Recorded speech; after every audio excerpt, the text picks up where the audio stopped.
What happens when people lose confidence in the systems they use, they rely on, the data they consume, or the institutions charged with protecting them, protecting us.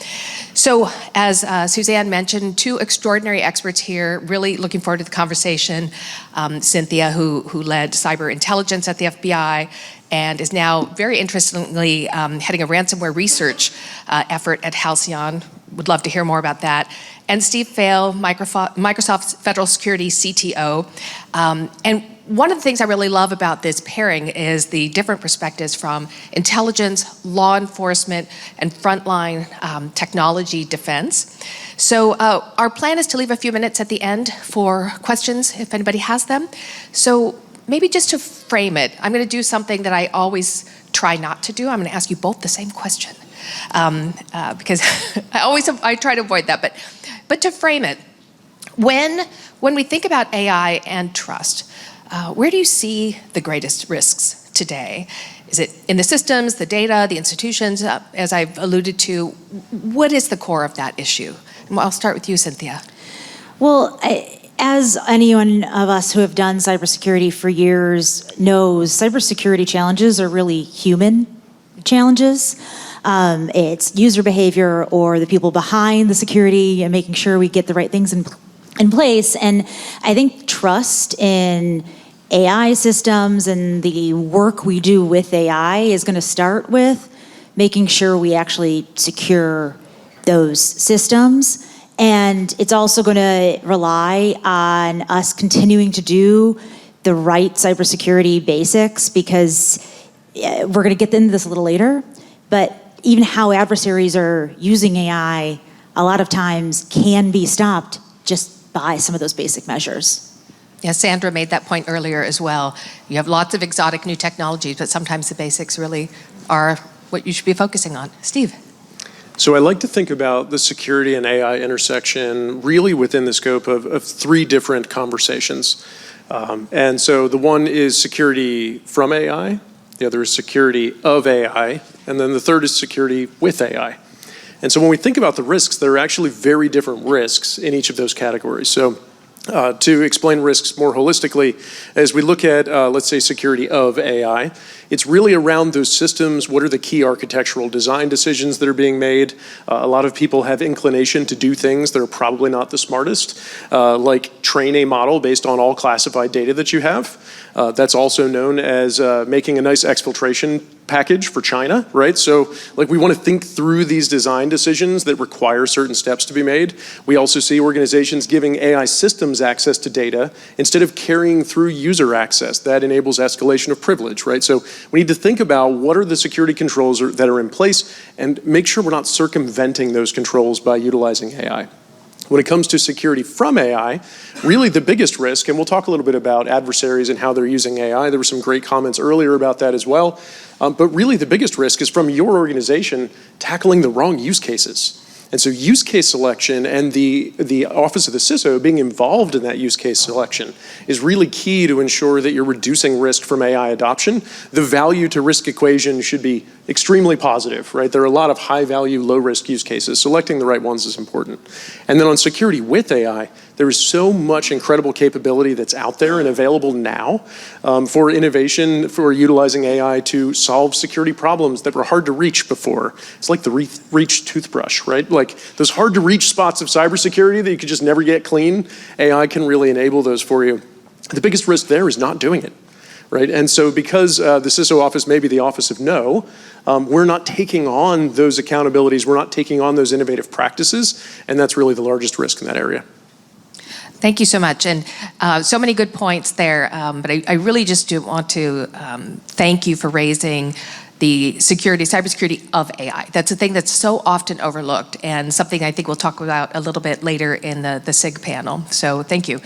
But we've mentioned adversaries a couple times, so let's kind of pick that apart. Adversaries are moving very quickly with AI. We've kind of touched on that.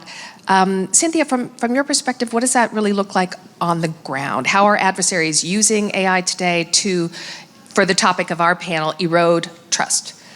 Ransomware, obviously one way, but disinformation, attacks on critical infrastructure. How are you thinking about that issue? Well, so I said before I left the FBI, I noted that as we tracked adversary use of AI for their malicious activities, it was really China and cyber criminals that were integrating it across the most functions.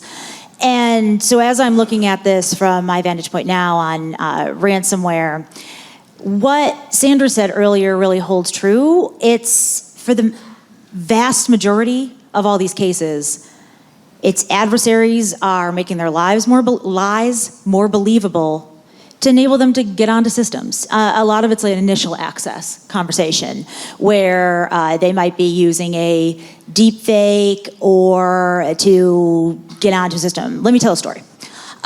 First, you're sitting there, you get a call from your CEO. It's via WhatsApp. That's how you all talk. And they're at a vacation house. You've seen them. You've seen that background before. And they say, hey, I have an urgent call I need you to get on. I'm going to send you a link right now. Would you click on it? I would. That's a real world example, though, of financial fraud being perpetrated by cyber criminals. And so being able to do that, to guess passwords at speed, to get around CAPTCHA, do a lot of these different activities and get onto systems is where that activity occurs. And, there's some of the other kind of niche ways. I think the most important to think about is if you have a large language model, and I'd assume a lot of our adversaries have access to it, when they exfiltrate a lot of data, you can see how if you had a lot of data, you would use a large language model to parse through it. It makes it easier to find the valuable data. But I want to flip that. How are adversaries actually targeting or will target our AI systems? So show of hands, how many know generally what a prompt injection attack is? Yeah, how many could actually explain it to their neighbor? I believe you. I believe you, Steve. It is, of course, your job. It's kind of my job, yes, yeah. A year from now, you will absolutely know what it is. And we'll be talking about it a lot more here. This is the type of attack where an adversary is giving commands, creating trust, something against AI so that it can reveal its secrets to them, it can do actions that it's not supposed to do, or it can create outputs that are misleading or lies. So putting in bad data, telling it to ignore some of its commands, and being able then to identify more information.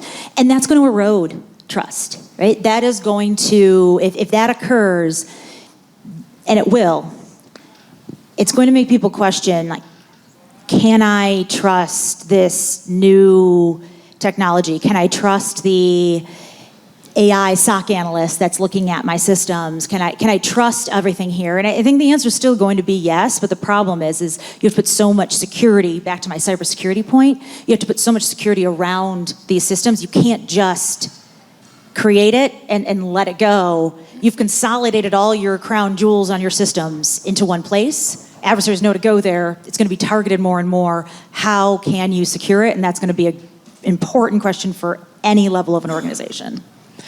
Absolutely. Great points. And we've seen recently stories about leading large language model, the results of which could actually be manipulated and shifted with as few as 250 prompts injected. So really fascinating when it's trained on millions or billions of records that they're really quite malleable. So Steve, what patterns are you seeing in how AI is being used to either disrupt services or systems that people are relying on, again, focusing on that area of trust in systems?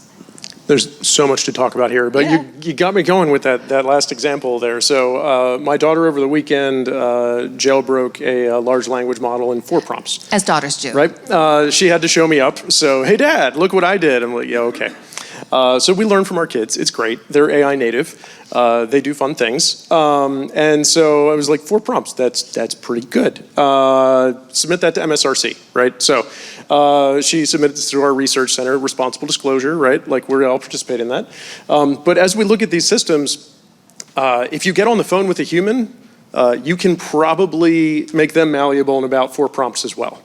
right? So these are all problems that we've dealt with. We've created systems and processes around these things. When we look at the HR scams that are happening with AI, if an AI-based deepfake attack can scam your HR system or your finance system or your CFO, you didn't have the right processes in place in the first place.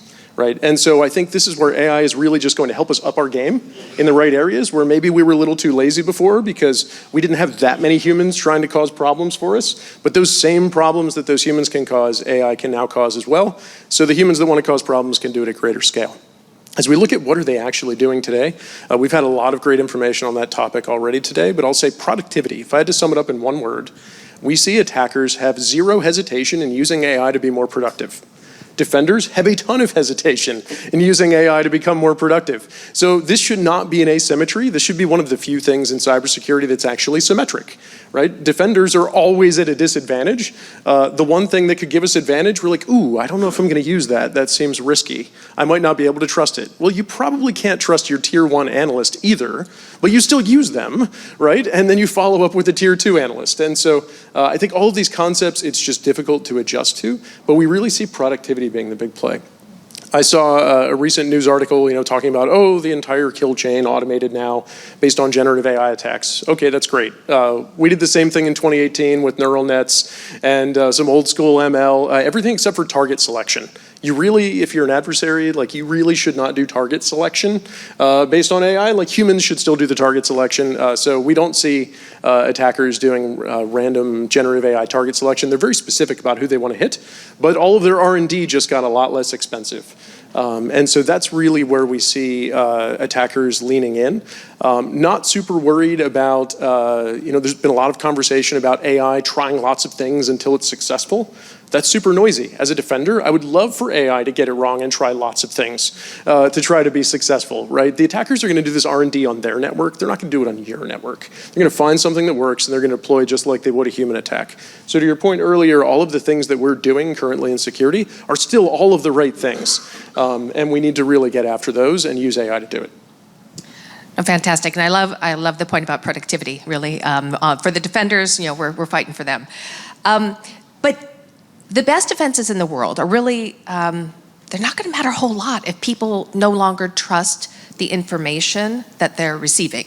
And one of the biggest challenges in that space is the rise of deepfakes and synthetic media, and we've touched on that a little bit.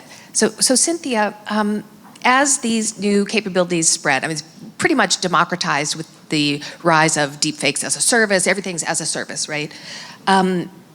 We're at this point where you can't automatically believe what you see or hear in the digital environment. And so how does that reality affect digital trust, and how should people be thinking about adaptation? How should society be adapting to what is this new reality? I'm glad people are getting the message that you can't trust things right at the first time you hear it, the first time you see it. And it's really taking the cyber concept of zero trust on your networks, and we have to zero trust our brains. You need to have checks. And we've been saying this for years before deepfakes and synthetic content were as good as they are now, that you need to verify information, you need to find trusted sources of information, and you need to also just know kind of where your risk is. As we were talking about deepfakes coming up, and as a lot of you know, I was really involved in elections, and when we were talking about this and looking at it, even in 2024, we saw a little bit, but what was the predominant use even today of deepfakes and synthetic media? It's porn and it's financial fraud. I would say high 90%, if not more.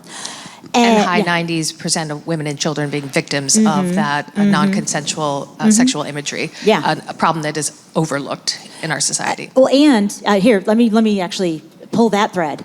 As all of that is increasing, it's incredibly hard for organizations like the FBI to know what's real and what's fake.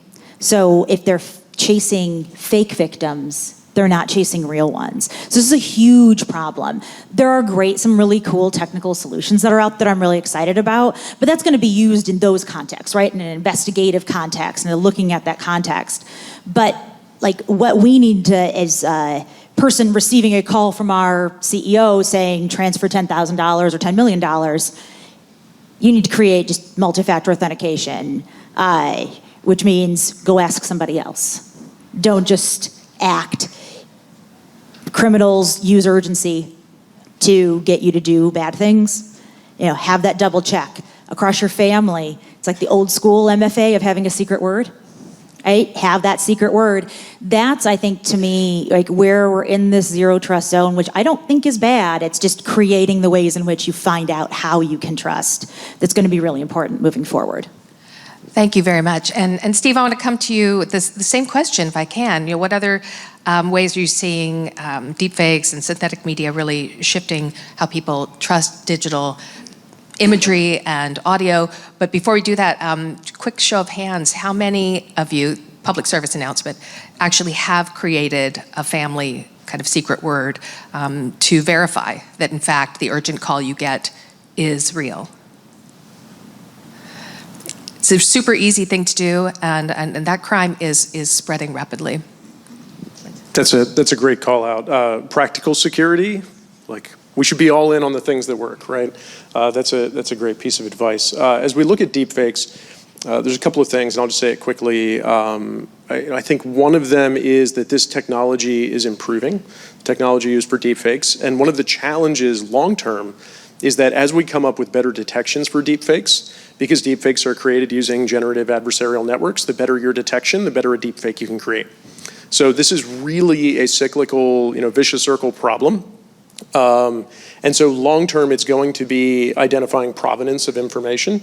Do we have traceability of information, where it came from the camera to the voice recording to whatever? What are interesting technological ways that we can solve that?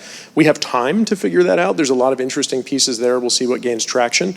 But really, we're not going to create a better detection that is going to be the perfect detection here. It's like if someone knows a company that's created the perfect spam filter, let me know. I don't think it's out there quite yet, right? We're getting close, but it's not there quite yet. Same deal here.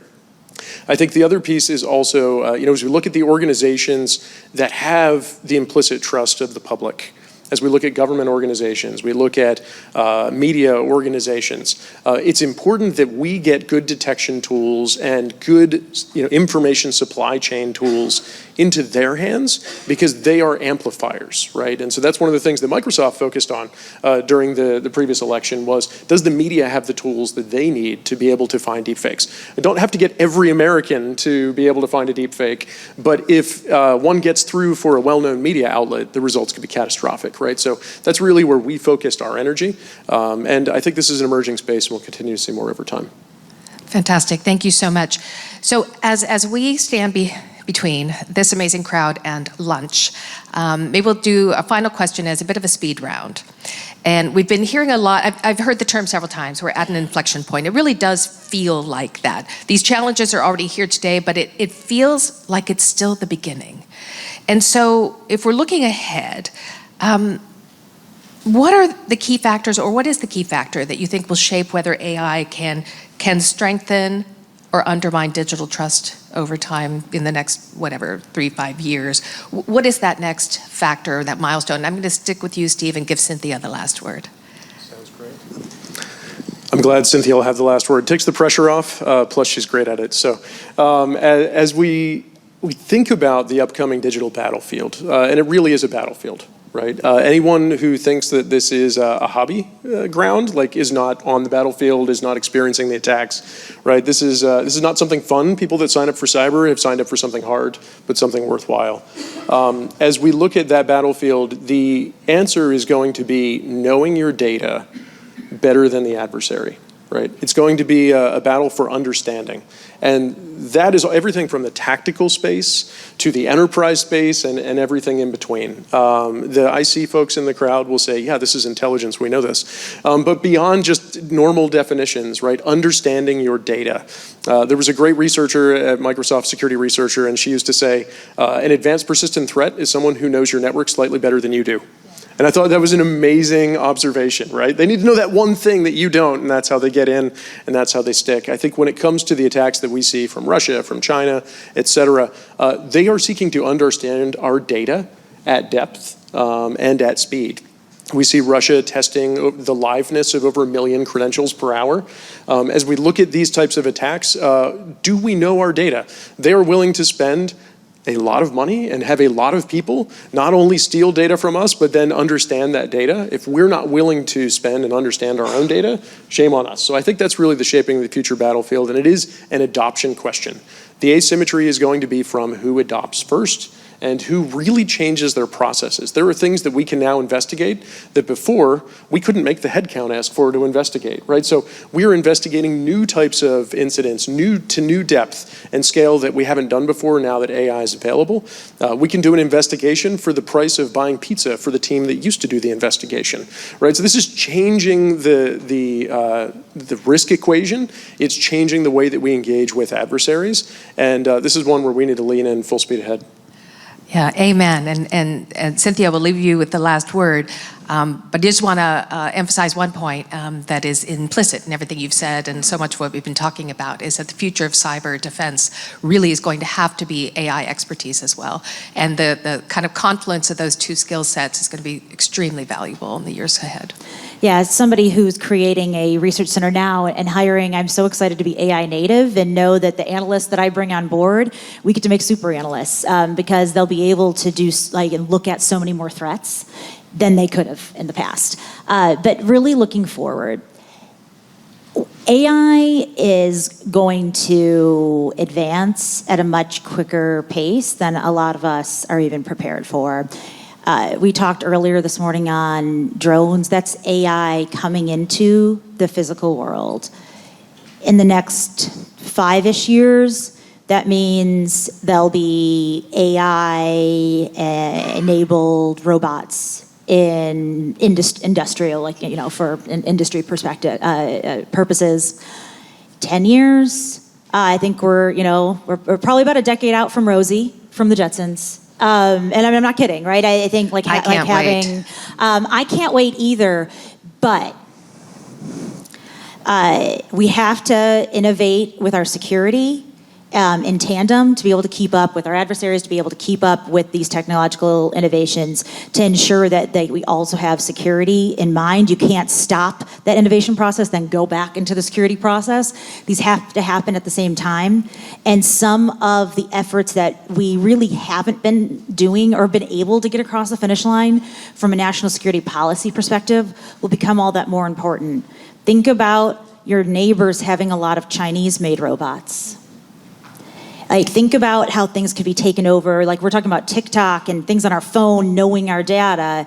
But as AI enters the physical world, how are we putting the checks into place, the right things into place, and the right blocks into place to make sure that we're all safe and secure? That's what we have to really ensure that we're able to harness the really cool future that AI can provide.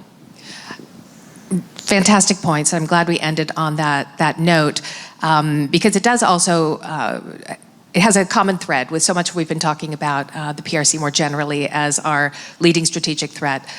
This category of embodied AI is a huge focus of development and accelerated technological innovation in the PRC right now.